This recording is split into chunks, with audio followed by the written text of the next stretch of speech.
আপনারা সবাই জানেন যে কদিন আগেই মাননীয় মুখ্যমন্ত্রী দার্জিলিং থেকে ভার্চুয়ালি আমাদের অল্টারনেটিভ পার্মানেন্ট যে ওয়েল ফুলবাড়িতে আমরা কাজটা সম্পন্ন করতে পেরেছি। তিনি তার আরো কিছু কষ্টের কথা পেয়েছে আমাদের বলেছে। এবার এর আসছে, তখন এটাকে পরিষ্কার করার যে দরকার, পরিষ্কার করতে গেলে এখানে জল সাপ্লাই ব্যাহত হয়।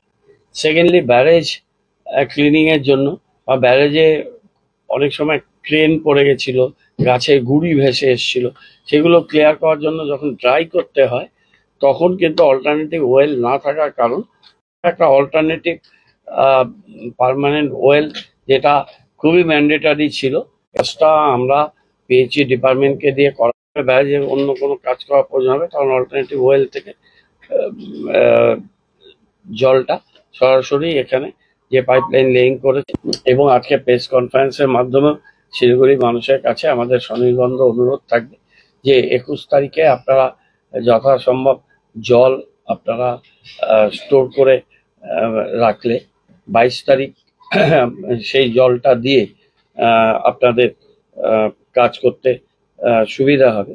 এছাড়া আমাদের কর্পোরেশনে 25টা জলের ট্যাঙ্ক আছে, সেই 25টা জলের ট্যাঙ্ক আমরা বিভিন্ন জায়গাতে দেব। আমরা ছিলাম সেই গাড়িতে করে আমরা 2000 লিটার ক্যাপাসিটি 35টা পিভিসি ট্যাঙ্ক গাড়ি রাত অব্দি তাকে নিয়ে মানুষ একটু আমাদের সাথে সবাই একটু সহায়তা করবে। দুদিনের মধ্যে আমাদের ডিপার্টমেন্ট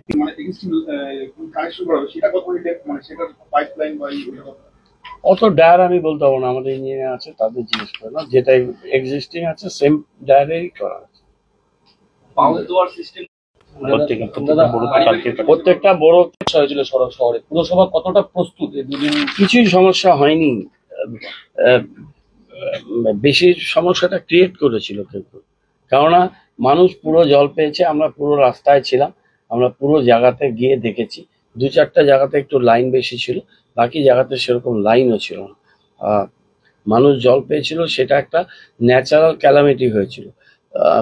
তিস্তায় এই যে বিভিন্নভাবে ড্যাম করেছে জল বিদ্যুতের জন্য, সেইটাকে ভেঙে এই সমস্ত গাছ অন্যান্য নিয়ে তিস্তার জল এখনো পুরো স্বাভাবিক হয়ে আসেনি।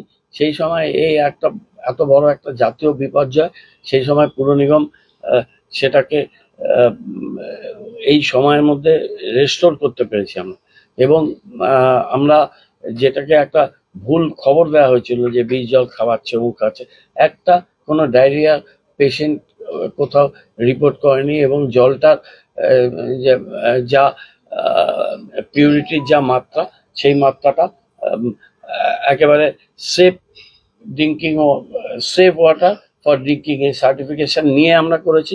আর এখন তো পেয়েছি আমাদের শিলিগুড়িতে ফুলবাড়িতে এই ল্যাব তো আমরা এখন এখানে করেই নেওয়া হয়েছে, কেননা কলকাতা পাঠাতে গেলে কলকাতার থেকে টেস্ট করে 3 দিন কি 4 দিন টাইম লেগে যাচ্ছিল রিপোর্টটা পেতে, সময় সাপেক্ষ ছিল। এখন আমরা এখানে সেই ল্যাবও করেছি এবং এই 2 দিনে কোনো সমস্যা নেই।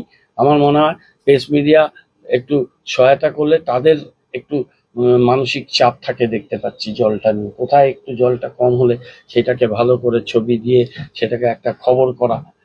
এটা ওই ছিল না যে কতগুলো ছোট ছোট ছেলে কুয়োর মধ্যে ব্যাংকে ঢিল ছুটছিল, খেলছিল, কিন্তু একটা বিদ্যুৎ মতো তোমাদের খেলা আমাদের মৃত্যুর কারণ হচ্ছে।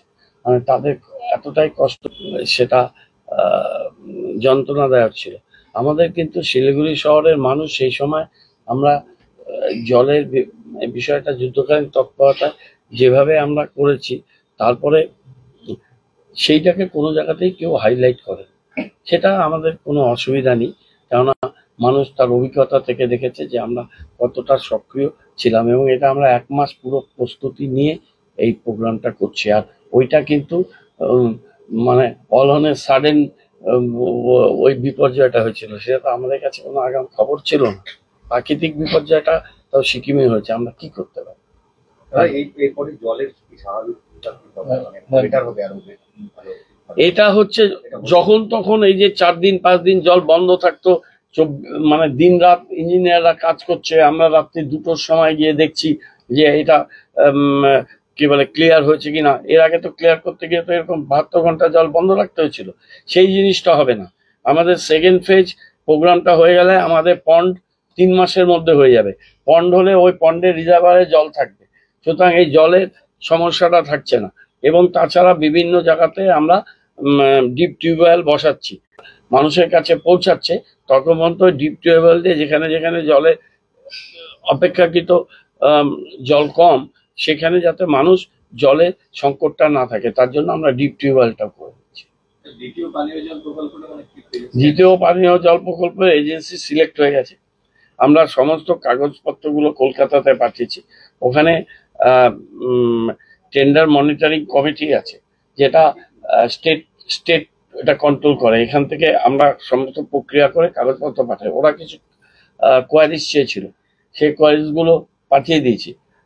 এটা বদ্রীনারায়ণ কর, উনি জলের এই বিষয়টা দেখেন, ওনার সাথে আমার 2বার কথা হয়েছে।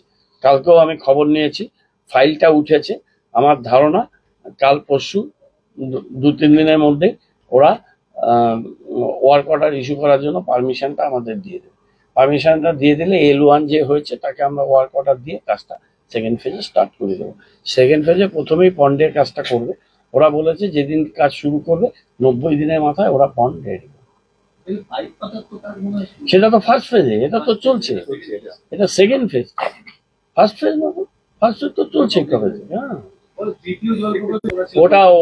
ওটা সার্ভে রিপোর্ট নিয়ে করবো। আমার এটা যখন ওয়ার্ক অর্ডার হয় এজেন্সি নেমে যাবে।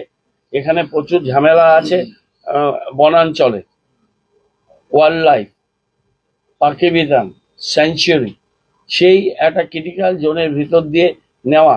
তার আগে ইরিগেশনের ইস্যু ছিল, পাইপলাইন লেইং, মেন পাইপলাইনটা, সেটা কলকাতাতে অসংখ্যবার মিটিং করে পেয়েছির সাথে আমাদের মিটিং, যাদবপুর ইউনিভার্সিটিকে এনগেজ করে তাদের রিপোর্ট ম্যাচ করিয়ে, মন্ত্রীর ইন্টারফারেন্স নিয়ে, ইরিগেশন মিনিস্টারকে নিয়ে, ইরিগেশন সেক্রেটারি আর আমাদের ইউডিএম এর সেক্রেটারি সব বসিয়ে সেই লেভেলটাকে ক্লিয়ার করা হয়েছে। এখন যে জমি ওখানে আমাদের পাইপলাইন জমি, ইকুয়াল জমি আমাদের দিতে হবে ফরেস্টকে, সেই প্রক্রিয়াগুলো প্রায় সম্পন্ন হওয়ার পথে। এটা খুব টেকনিক্যালি খুব কঠিন কাজ ছিল, যে একটা বেশ কিছু হেক্টর জমি আমাদের বেঙ্গলের কোনো জায়গা থেকে এটা ফরেস্টকে দিতে হবে। সেই যে প্রক্রিয়া, সেই প্রক্রিয়াটা আমরা প্রায় শেষ করে নিয়েছি। লাইন আছেই, এক্সট্রা কিছু লাগছে না, কিন্তু যেখান দিয়ে যাচ্ছে, যে জায়গাগুলো ওদের এরিয়া, সেখানে কত হেক্টর, আমি হেক্টরটা এখন আমার খেয়াল নেই, সেই হেক্টর ল্যান্ড আমাদের রিকোয়ার সেটা আমরা দিচ্ছি। এত চিন্তা করার ওটা না, এটা আলিপুরদুয়ার সাইডে ফরেস্টের। এগুলো তোমাদের এত জানার কথা না, এত দরকার নেই। ঠিক আছে,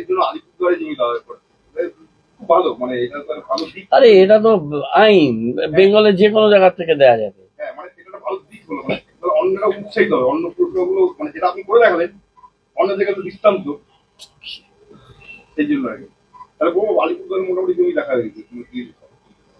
দুটো ডিএমকে আমরা বলা হয়েছে, আলিপুরদুয়ারে বনাঞ্চল সংলগ্ন কিছু জমি আছে এক্সট্রা, ওটা বনের জমি বনই থাকবে। এখানে পাইপলাইনের জন্য ওটা আমাদের আইন মেনে দিতেই হবে, রাজ্য সরকার করছে। হ্যাঁ হ্যাঁ, সব দেয়া আছে, প্রজেক্টের মধ্যে সব আছে।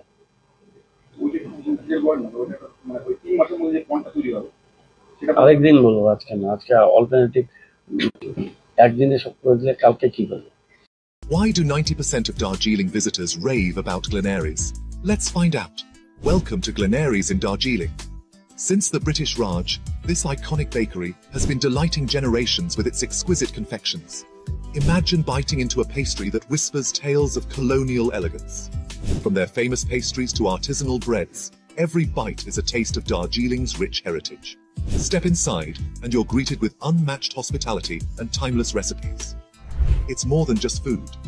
It's a delightful experience wrapped in history.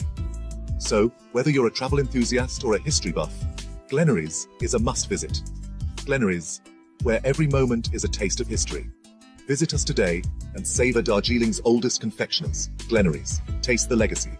Damro Furniture's big festival sale is here. Celebrate this festive season with Damro Furnitures with mega savings on every piece of furniture. So what are you waiting for? Visit your nearest Damro store today or go to www.damroindia.com. Sorry पापा, मेरा selection नहीं हुआ। It's okay बेटा, चलो दोबारा मेहनत करते हैं। सूर्या है, सुकून है।